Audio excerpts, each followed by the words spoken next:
Welcome to the Invest for More Real Estate Podcast. My name is Mark Ferguson, and I am your host. I'm a house flipper. I flip 10 to 15 houses a year. I own 13 rental properties with a goal to buy 100 by 2023. I'm also a real estate agent. I've been licensed since '01. I run a team of 9. We sell close to 200 houses a year. So on this show, we like to interview house flippers, landlords, and the best real estate agents in the business. So stay tuned for some great shows. If you want more information on my rentals, on the numbers, how I buy properties, check out investformore.com.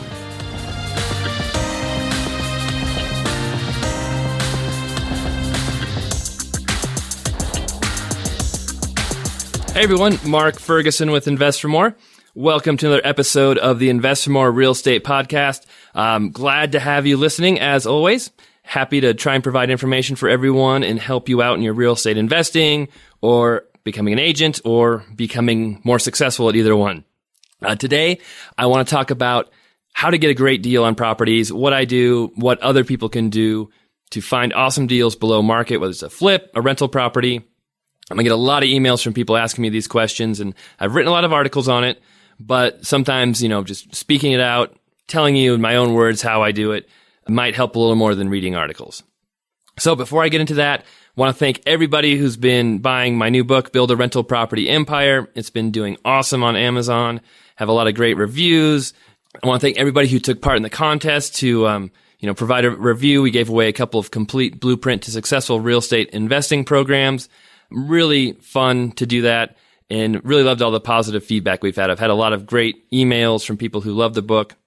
One lady said she was going to give it to her son and buy it a couple more copies as closing gifts for some of her clients. So that was nice to hear that. But that's available on Amazon in paperback or ebook. And so is my Fix and Flip book, Fix and Flip Your Way to Financial Freedom. And in the following months, I'll be coming out with my real estate agent book, How to Make It Big in Real Estate, in paperback as well. So I'm completely rewriting it. It's in the editing process right now, and hopefully that'll be out soon. So that'll be in paperback too. And I've got a few more things up my sleeve that will be coming out in the near future. All right. Getting started on how to find a great deal. The first thing I want to do is go through some of the properties I've bought recently and tell you exactly how I bought them to give you an idea of how I'm doing it and what is working for me. I think that'll help people get an idea that I'm not just spouting theories out. This is stuff I'm actually using right now. So all these properties I bought this year and in a very hot market in Colorado where we have one of the highest appreciating markets in the country. So the first property I want to talk about is some land I bought. I bought 34 acres about a month ago, maybe it's 6 weeks ago. Time goes way too fast. But I bought it for $90,000, plus I had to pay $28,000 for a water tap. So I got 34 acres with a water tap for $118,000 total. In my area, that was a steal. I mean, that property is probably worth $200,000 right now if I really wanted to sell it. It's got a little pond on one side of it. There's no oil or gas wells on it, just flat land and view of the mountains. Really cool little property. My plan for this property at the moment is to try and turn it to about a 7-lot minor subdivision, have 7 5-acre, give or take a little bit, lots. And I'm going through the process now of talking to the county, talking to the closest little town to see about water, any fire hydrant requirements, things like that. Once I get past that stage, I'll decide if I want to proceed with the subdivision or just maybe flip the land real quick. To go through with the subdivision, I would have to meet with the county, the engineers, the planning and zoning department, which is actually a free meeting. And then they would go through with me about everything that's required, the whole process. And it's supposed to take about 6 months to create the subdivision if I do everything on my end in a timely manner. And the cost wouldn't be too high with the county and all of that part of it, maybe $5,000, $10,000. The real cost would be I have to provide water taps for each lot, which would actually be more than $28,000 because the cost is higher now than that tap I bought. But individual lots should be worth over $100,000 each, I would guess, if I can make all of this work right. So I'll keep everyone updated on how that works and how that progresses. But how did I buy that property? I was sitting at my computer looking at my hot sheet on the MLS. So the MLS is the multiple listing service and the system that realtors use to see houses that are for sale. Just about every house for sale that a real estate agent lists is in the MLS. It's not something the general public can see in most cases. Zillow, Trulia, Realtor.com, they don't have every property in MLS on their site. In fact, they can be very slow to update it. And there are many properties on there that appear to be for sale that are actually under contract or even sold. So the MLS is much faster, much better system than the sites you find online. All right. And the hot sheet is the list of new listings that pop up from the last time I searched. So my MLS automatically figures out the last time I searched for my hot sheets and pulls up all the new listings. Since then, I can look at specific towns or zip codes or whatever I want on the hot sheet. Usually, our market is so tight right now that I just pull up everything in my county for new listings. If I'm checking a couple times a day, it's not very many properties to look at, like 10, maybe 15. So I go through those a couple times a day to see what new listings have popped up, if any prices have changed, if any houses have come back on the market. And normally I don't look for land. It's not something I've been wanting to do. It's not something that I've been, had on my radar at all. But for some reason, I was looking through my hot sheet and I saw the county road it was on, and I knew that was a decent area, and I saw 90,000. So I'm like, hey, any piece of land under 100,000 is probably a pretty good deal. So I checked it out, looked at it. I saw it was over 30 acres. I'm like, what is wrong with this property? What is going on? There's got to be something wrong with it. So I actually told my assistant to write a full price offer right then before I even drove out to see it. I told him, write it up, send it out to the agent. I'm happy to pay the water tap because the listing price was $90,000, but they mentioned you have to pay a $28,000 water tap fee on top of that. Said, go for it. Write that in there too. I'm happy to do it. So we sent that to him, and I did put a 5-day inspection clause in it because I hadn't seen the property yet. And I knew I probably couldn't get out there that day. I was super busy and had some other things going on. So we sent that to the agent, and his response was, okay, thanks for the offer. We're pretty busy right now. We'll get back to you in a couple of days. We're like, okay. I said, it's a full price offer with basically almost no contingencies except a small inspection period. And he says, oh, okay, I'll get back to you in a couple hours. So I don't know if this agent just thought I don't know if he undervalued it or what was going on, but they came back. They accepted our offer that day. I went out to look at the property. I think the next day it was better than I thought it would be. I mean, it was just nothing wrong with it. Totally fine. So we went forward with it, bought the property, and that was a simple process. I had a small inspection period, had no financing. I actually paid cash for that property because it's a little tougher for me to get loans on vacant land. And I had a line of credit available where I paid cash for it. Now I'm in the process of refinancing it with my local portfolio lender. Hopefully that'll close here in the next couple of weeks so I can get some of that money back out and use it for other things. But very simple, just acting fast was how I got that land. I've been telling some other people in the area, other investors about, how much I paid for it. And they're like, what's wrong with it? Every time I talk to them. So I'm really excited to see how that turns out. All right. Another property I bought recently, actually I have it under contract, is one that came up on MLS again. It had a list price of under $150,000 in a town where the cheapest property for sale at the time was about $220,000. So I knew it was a good deal from the beginning. I set up a showing as fast as I could. It was about 40 minutes away from me, so it was pretty far away, but I dropped everything, drove out there, looked at the property. It was occupied, talked to the owner a little bit. The house was in really decent shape. I mean, it needed a little bit of updating, but nothing wrong, really.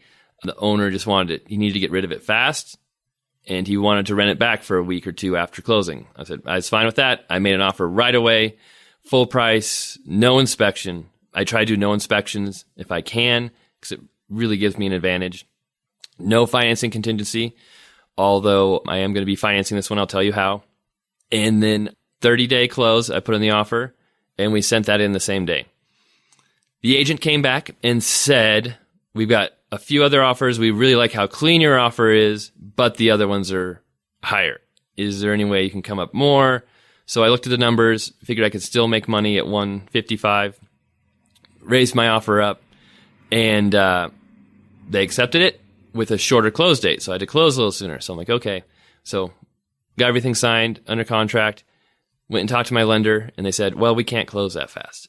And this has been happening with my lender a little bit lately, which has been a little frustrating, but their close dates have been way out, even on my fix and flip loans, which used to be very fast. So I put in the contract that I'd pay cash, but I may use a portfolio lender to finance the property. There wouldn't be any appraisal, no financing contingency at all. If I couldn't find a lender, I'd pay cash. I didn't quite have enough cash to buy this one since I just bought the land for cash, but I approached a private lender or private investor I knew, and I've worked out some private financing on this property. So got that going. A little stressful for a while, but we have that under control. And, on this one, I didn't do the inspection because I could see the property. I assume there's going to be more work than I can see there. I always assume that. And I didn't see any major problems. And I think on the last probably 10 houses I've bought, 2 of them I asked for an inspection on, and that's it. And both of those, I wrote the offer before I couldn't see them. The land and another house I'll tell you about soon. But I was 90% sure I was going to buy them. I don't do that often where I make an offer before I see a property. But those 2 were such good deals that I was 90 to 95% sure I would buy them no matter what they looked like. So I'm not out there making offers all the time on properties without seeing them and then canceling. I don't think I've canceled a contract in 2 years. That's really helped me get more deals too, because people know I have a good reputation, know I follow through on what I say I'll do. So that's one's coming up here soon. Another property, I bought actually 2 properties I bought earlier this month. I guess that was last month too, were estate sales. So 2 properties came on the MLS again, right next to each other, kind of built in the 1940s, 1930s. One was occupied by tenants, one was vacant. So our median price in Greeley right now is $250,000. Finding any decent house under $200,000 is really tough. Finding any house under $150,000 is almost impossible. That's not just really torn up and destroyed. Finding anything under $100,000 is just almost completely impossible. So one of these houses was listed for $75,000, and the other one for $102,000, I believe. I made full price offers on both of them first day. I could not. They wanted 24 hours access for the one that's occupied by tenants. But I set up the first house that afternoon. Went out there, saw it right away. The tenants in the other house happened to be outside, so I started just talking to them. They let me go walk through it, look at that house. So I made full price offers right away. No inspection again, no financing contingency, but I used the same. I could use a portfolio lender without any financing contingencies or appraisal, anything like that. And they came back, said we have multiple offers. I was not surprised, but I was hoping I would be fast. And I looked at my numbers, figured out how much I could pay and still meet my profit margins.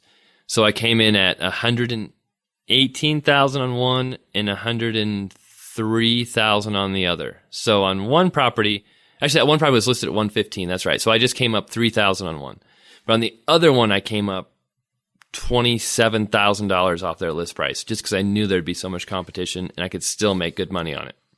They came back, said they're accepting both my offers. They said they had over 30 offers on the properties. There were other offers that were higher, but they liked our offer because it was cleaner, less contingencies. They knew it would close. So again, the no inspection and no contingencies helped me out. I used a new lender on those properties, a different portfolio lender I'd found. They got everything done quickly with no problems. That was great. And we closed on them. And we're in the process now of getting the tenants out in one property, and the other one we're going to start repairs on here shortly. But those houses will probably be worth both over $180,000. Both be very nice. So good deals there. Really excited to get those. And I know a lot of people contacted me and said, "You're the one who got those properties," and they're kind of annoyed because there's a lot of competition, a lot of people looking at those. All right. The next house I bought was out in the country again. Acreage, had a few acres with it, and it came on the market at $110,000. Really cheap property, really cheap.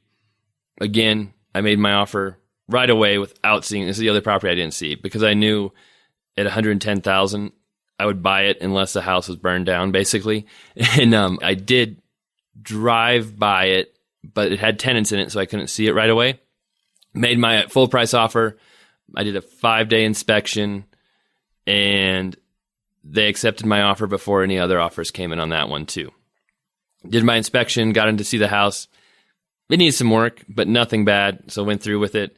That one took a few months to close because they wanted to get the tenants out before they sold it to me.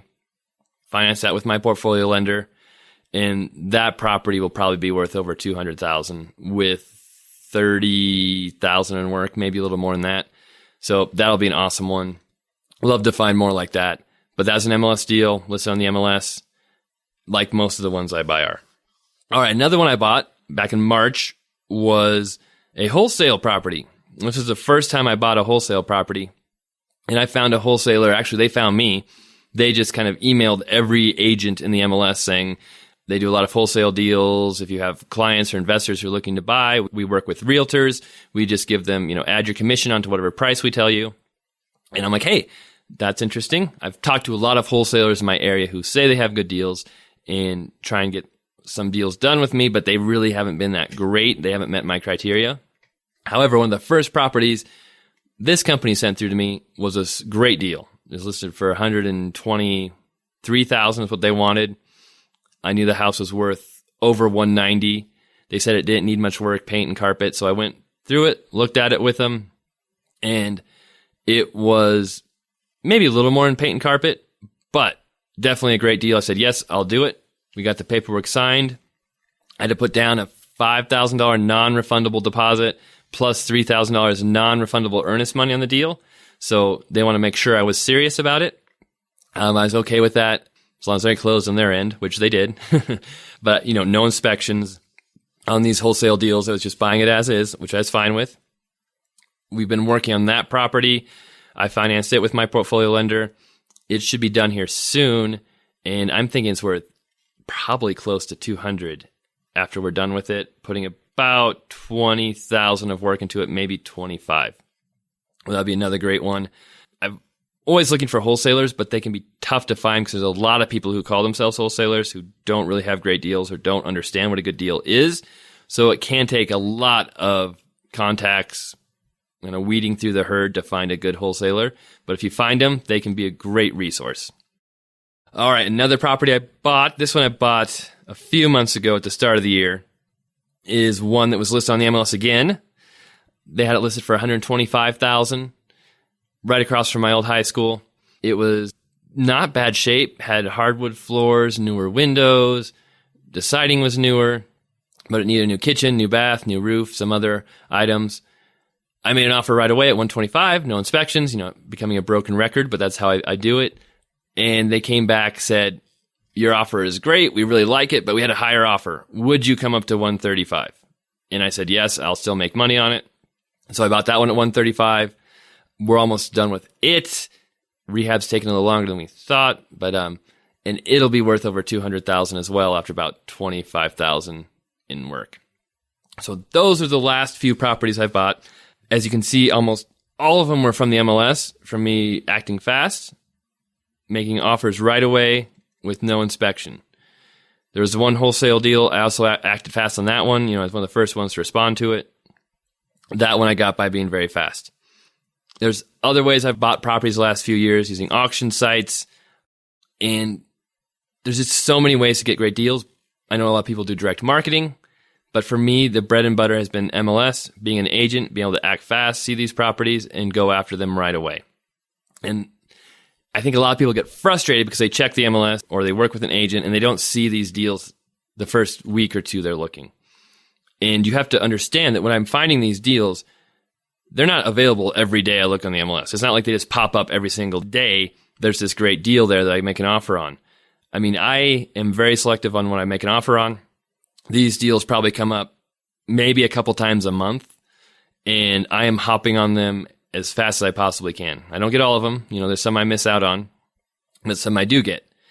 So being an agent has been a huge advantage, obviously, and acting extremely fast, being very flexible in my schedule has been a huge advantage. And then being able to do no inspection and basically a cash offer is a huge advantage as well.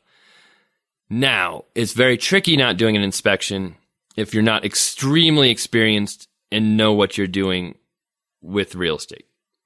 I would not suggest brand new investors go out and start making offers with no inspection clause when they don't have experience with how much repairs cost, what to look for, what major repairs might be, or maybe having a contractor go look at the property as well. You really have to know what you're doing. And yes, you might miss out on some properties by having an inspection period. You might not get all the deals that I get. But if you're just starting out, you don't need to buy as many houses as I buy either. You know, it might be okay if you buy one house in 3 months because you can only do one flip at a time, and you want to make sure that is a really awesome deal. Or if you're buying your first rental property or even your third rental property, you're probably not going to be buying 8 a year. So it's okay if you have to wait 2 months or 3 months to find that really good deal, and you miss out on a couple in the meantime because you're being a little more careful, because you're not jumping in without knowing what you're getting into. So just because that's the way I do it, that does not mean it's the way everyone should do it, especially if you don't know the repair costs, what to look for, things like that. It's very good to have an inspection when you're first starting out. When I first started out, I had inspections done on all my properties. It was not like I just jumped in buying houses this way. So I want to make sure people are careful, not just ignoring some of the steps it takes to become successful investing in real estate. I mentioned auction sites before. I have bought a number of properties from auction sites. A lot of those properties were on MLS as well. It takes a lot of patience. Sometimes they're advertise a really low price and people get excited, but that's not really what they'll take on the house. The reserve price is much higher. There's been some properties where I've made offers on them 4 or 5 different times before they lowered their price enough for me to get it. So really what I would do as a strategy is obviously use the MLS, check the MLS, check all the auction sites you can, check all the wholesalers you can. I mean, there's a lot of work involved in finding good deals. It's not easy. And if you don't have, or you aren't a really good real estate agent, you have to have a good agent.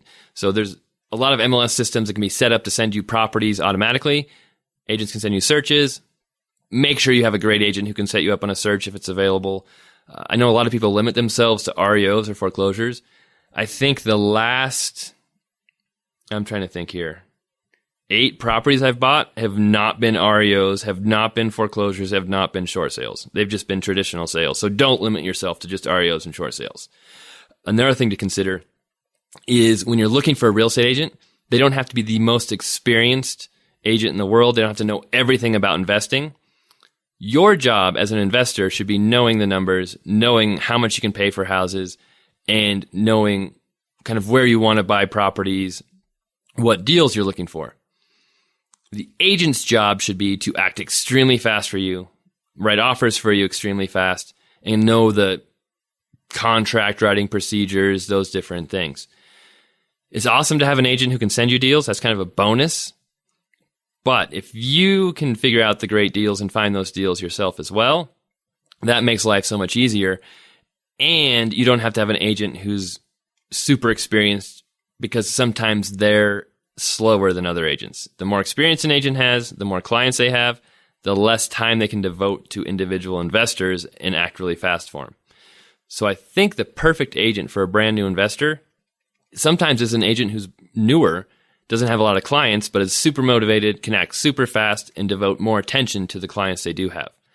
But when you're using that new agent, they might not know a lot about investing, about what price you need to pay for rental, what cash flow you need, how much money you need to make on a flip, what all the costs are on a flip. So you've got to be knowledgeable in that aspect of it and almost teach them what kind of deal you need, what you're looking for, and work the relationship that way. If you're relying simply on an agent to do everything for you, it's going to be very tough to make it in this business, because those agents who know all that are probably investing themselves like I am. I am not a good agent to work with if you want to buy flips. Or they've got other investors they work with who they're sending deals to as well, who they've probably been working for years. So really think about that when you're looking for an agent. And of course, I highly suggest people who want to become serious investors get their real estate license. I think once you get to a point of you're doing more than a couple deals a year, your license is just a huge advantage. All right. Last thing I want to talk about is direct marketing. I have done direct marketing in the past, bought a couple houses that way, and we've listed many houses with direct marketing as well. And basically what direct marketing is, you send letters to absentee owners, to inherited properties saying you'll buy their house for cash, no commission, etc. As an agent, I have to disclose that I'm an agent on those letters. And some people want to sell their house without putting an MLS. I do not feel good about myself, telling someone I'll buy their house for $50,000 when it's really worth $100,000. And when I did this and did direct marketing, I'd always kind of give people two options. I said, hey, we could list your house for this. It'll probably sell for this much on the MLS. Here's what all your costs will be. Or I will buy it for this. Here's what all your costs will be. And most of the time, they'll get more money listing on the MLS. So that's why we'd get a lot of listings that way. But once in a while, someone doesn't want to put it on the MLS because the house is a mess. They just want to get money fast. They want to get out of there. And those are the ones I would typically buy. But it takes a lot of effort to pull off a direct marketing campaign. I mean, we're sending out hundreds of postcards or letters a month, and the postage adds up very quickly. You've got to create lists. You got to figure out who you're marketing to. You've got to be able to answer your phone and get really good at talking on the phone, do quite a few appointments. It's not an easy thing to set up, but it can work out great if that's, what you're really focusing on, if you have the time to devote to it. Right now, we're kind of not doing the direct marketing so much because I'm finding enough deals on the MLS and through other means. But I'm still, doing a little bit of direct marketing on maybe vacant properties I see, houses that look distressed. Maybe we'll send them some letters, some material to see if they want to sell their properties. All right, so that is all I have got for this podcast as far as finding deals, how I found my deals, some tips for people to find deals themselves if they're not in the same position as me. Finding the right financing obviously is huge. If you can buy a house with cash, that gives you a huge advantage. But there are ways to make your offer very, very similar to cash, but use financing as well. Finding a local lender is one way to do that. Hard money lenders sometimes can do it in a similar situation as well. All right. Thank you guys for listening. If you have any questions, shoot me an email, mark@investformore.com.